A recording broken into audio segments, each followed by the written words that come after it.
Hey guys, it's Crystal here, and today I'm here to tell you all about the brand new 2017 Mitsubishi Outlander SEL. Let's get into it.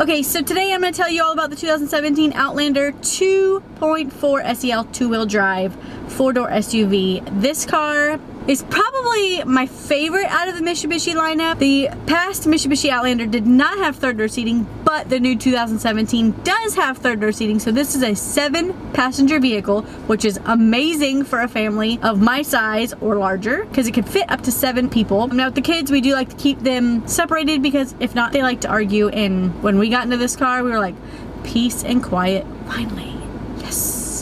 So let me just tell you some of the things I really loved about it, besides the third-row seating. It's very spacious, even though it doesn't seem very big on the outside. I feel like I'm in a really big vehicle, but I'm not. Not that large of an SUV. It's a mid-size SUV. Also, the fuel economy. I have noticed the fuel economy in this thing is like amazing. On a full tank of gas, you get, I think it was like 310 miles or something like that on a full tank. The other day, I had 70 miles to go. I figured, I'll stop and put some gas in it, just to put gas in it. I put $8 in it, and it gave me 190 miles till empty. Well, I've been driving on that for a few days, and the other day I noticed that my estimated fuel average said I had 90 miles till empty. So I was like, okay. Well, we went for a drive last night, and somehow, some way, it ended up going from 90 miles till empty to 120 miles per empty, because of the fuel economy is amazing on this. It says here that you get 25 city, 30 highway for a combined 27 miles per gallon. Let me tell you, I'll tell you exactly how much average I'm getting right now. It says I'm getting average 16.7 miles per gallon, which I don't believe is correct. I believe I'm getting way more than that, because somehow I gained mileage till I was empty. So let me just go through some key features here. Interior features.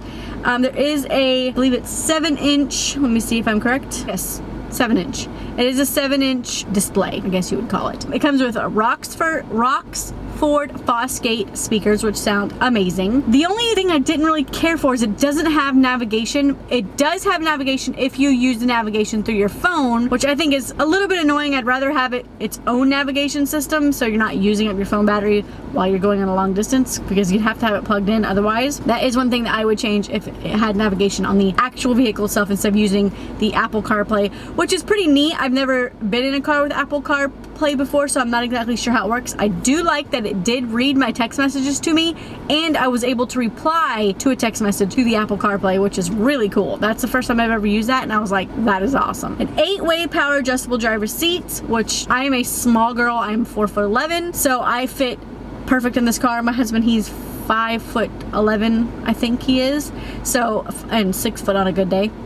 But he fits perfect in this car as well. We didn't have any problem adjusting the seats, mirrors, none of that. Now I will say, and I'm probably going to be all over the place with this, because as I'm thinking of things, I'm wanting to tell you about it. The third row seating in the back is very tight. It's definitely only for a child. I would think an adult would not fit very well back there. Now, when we went on our little road trip to Orlando the other day in this vehicle, I sat in the passenger seat, my husband was driving, so Riley was right behind him, so there was no issue there. And there was no issue with me sitting in the front, because me being short, I was able to pull my seat forward a little bit more, pull Emily's seat back here forward a little bit more, and then Sawyer had a little more leg room in the back, which was not a problem. Now, if you have larger people in this vehicle, it's very tight back there. And then with the third row seating up, the trunk space is a little small, so we kept one up and one down, so that way we could fit the stroller inside, if that makes any sense. Amazing sunroof. I have it open today. because it's nice outside. It also has tire pressure monitoring. Like I said, I'm gonna be all over the place. Sorry if I'm all over the place. Oh, heated seats and heated steering wheel, which was really nice because you guys are gonna hate me when I say this, but it got about 40 degrees here. I know it's a lot colder for other people in other states, but it did get 40 degrees here. In the mornings, one morning we actually had like 37, 35, 37. So the heating steering wheel and the heated seats came in handy, let me tell you. And it heats up fast. You don't have to wait very long for it to heat up. I noticed the same thing with the air conditioning and the heat as well in the car. Rear heated floor ducts, which are nice, but the only thing for a vehicle of this size, even though it's not a very large SUV, don't get me wrong, but it does have third row seating. I was expecting there to be a AC vent in the back for the passengers, and there's not in the back passengers, which is a little frustrating, especially with a car with black interior. And you can change the interior of a car, but in Florida, I was shocked that they didn't have air vents in the back for the passengers in the back. Air in the front was enough to keep them cool back there, but I would have liked to have air vents in the back. The latch system for the car seats, super easy to use, super easy to find. I had no issues there. Bluetooth, super easy to connect. Everything worked great. I have no complaints at all with that aspect of the vehicle. Oh, the lane keep assist is really cool because if you're going over the white line, let me tell you too, I think they call it 360. Let me see. They call it multi-view camera system, but it's like 360. You can see all the way around the vehicle when you're in reverse. The sides, the front, and the back, and it gives you an aerial view of the vehicle around you as well, which is really cool when you're in a tight space because you can see perfectly around you.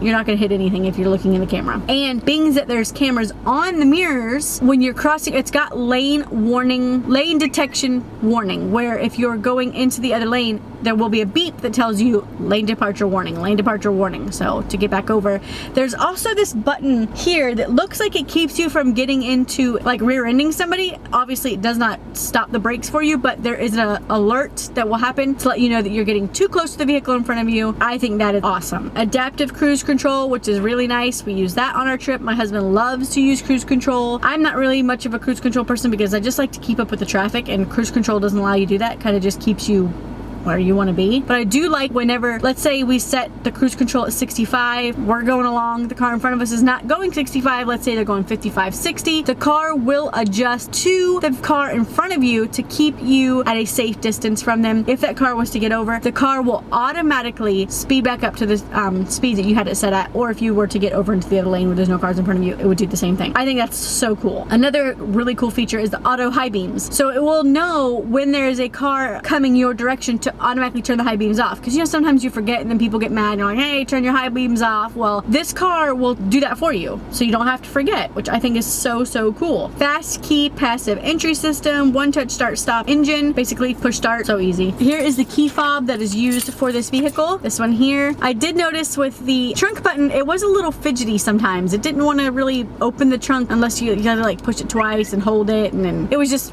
weird. Sometimes it worked, sometimes it wouldn't. I don't know if that was operator error or if it's just something with the vehicle. The rear view camera, hands-free link system, Sirius XM satellite radio, comes with a 3-month subscription when you buy the car brand new. Other than that, I think it was $60 a year is what I've seen them advertising, which is not bad at all because you get some really nice stations with that. USB ports, it's got the 12-volt battery thingy. That's pretty much it. It's got every other standard feature that a car would come in. The leather seating, 4 adjustable front passenger seat. The front passenger seat is not electric, it is manual, which is not a big deal. Front zone dual climate control, so the driver and passenger can set their temperatures at 2 different things. Let's say I'm feeling a little warm and my husband's feeling a little cold.